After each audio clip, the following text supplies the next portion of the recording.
नमस्कार मित्रांनो, जन्मकुंडली आणि नातेसंबंधांचे गुण याविषयी आज आपण जाणून घेणार आहोत. प्रत्येक व्यक्ती हा आपल्या पूर्वकर्मानुसार जन्म घेतो. आपल्या आयुष्यातील नातेसंबंध, मित्रपरिवार, परिस्थिती आणि अनुभव हे सर्व आपल्या पूर्वकर्मानुसारच आपल्याला मिळत असते. जन्मकुंडली हा केवळ ग्रहांचा अभ्यास नसतो, तर तो आपल्या आयुष्याचा एक आरसा असतो. कुंडलीतून आपले नातेसंबंधांविषयी काही अडचणीही असतात. त्यामुळेच आपल्याला काही समस्या निर्माण होऊ शकतात. म्हणूनच जन्मकुंडलीतील ग्रह नात्यांशी थेट संबंधित असतात. सूर्य हा वडिलांचं प्रतिनिधित्व करतो. चंद्र आईचे प्रतिनिधित्व करतो. मंगळ भावंडांचे, बुध मामाचे, गुरु शिक्षक आणि मार्गदर्शकाचे, तर शुक्र जीवनसाथीचे आणि शनी वृद्ध लोकांचे. तसेच राहू आणि केतू आजी आजोबांचे ग्रह. नातेसंबंधांमध्ये गूढ संबंध पूर्वजन्माच्या कर्मसाखळीनुसार जोडले जातात. ग्रहांची शुभ किंवा अशुभ स्थिती ही त्या नातेसंबंधांवर प्रभाव टाकत असते.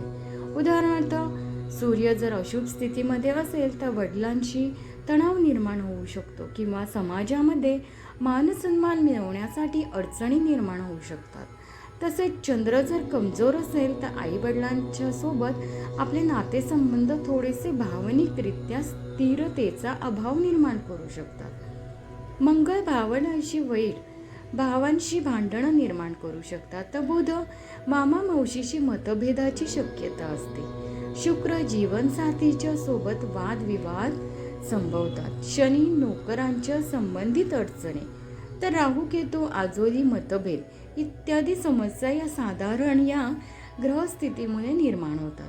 ही नाती सुधारण्यासाठी प्रथम स्वतःकडून बदल खूप आवश्यक असतो. मात्र हे सोपे नसते, कारण मनात खोलवर कोरलेले संस्कार असतात आणि पूर्वकर्मानुसार प्रभाव सहजगत्या बदल हा स्वीकारता येत नाही. अशा वेळी कुंडलीतील उपाय उपयुक्त ठरतात. जेथे समस्या आहे तेथे उपायही असतात. हे जाणून घेण्यासाठी आपण बघूया आता ज्योतिषशास्त्रानुसार प्रत्येक ग्रह अनुकूल करण्यासाठी कोणते उपाय आहेत. उदाहरणार्थ, सूर्यासाठी आदित्य हृदय स्तोत्र वाचले पाहिजे किंवा उगवत्या सूर्याला अर्घ्य दिले पाहिजे. चंद्रासाठी ध्यानधारणा आणि पांढऱ्या वस्त्राचे दान केले पाहिजे. तर मंगळासाठी हनुमान चालिसाचे पठण करणे खूप उपयुक्त ठरते. गुरु अनुकूल करण्यासाठी गुरुवारचा उपवास करणे खूप महत्त्वाचे आहे. शुक्रासाठी लक्ष्मी स्तोत्र पठण करणे. तर शनीसाठी शांत शनी करण्यासाठी शनिवारी गरिबांना मदत करणे, त्याचप्रमाणे मिळेल ते भोजन त्यांना वाटणे. राहू आणि केतूंच्या समस्यांसाठी मंत्रजप हा विशेष उपाय आहे. जसे वेगवेगळे उपाय ज्योतिषशास्त्रामध्ये अनुभवानुसार आपण देत असतो. जन्मकुंडलीतील ग्रह हे अनुकूल केले की आपोआपच नातेसंबंधांमधील ताण देखील कमी होतो आणि जीवन अधिक सकारात्मक बनत जाते. नातेसंबंध सुधारतात, मनःशांती मिळते, आर्थिक स्थैर्य लाभते आणि यशस्वी कारकीर्द या गोष्टी या सुलभरित्या आयुष्यामध्ये मिळत असतात. नात्यांमध्ये संतुलन साधण्याने संपूर्ण जीवनाला सकारात्मक दिशाही मिळू शकते. कोणतीही गोष्टीचा अति वाईट असणे, कोणतीही गोष्ट मग ती चांगली असो किंवा वाईट असो. शून्याच्या डावीकडे नकारात्मकता असते आणि उजवीकडे सकारात्मकता असते.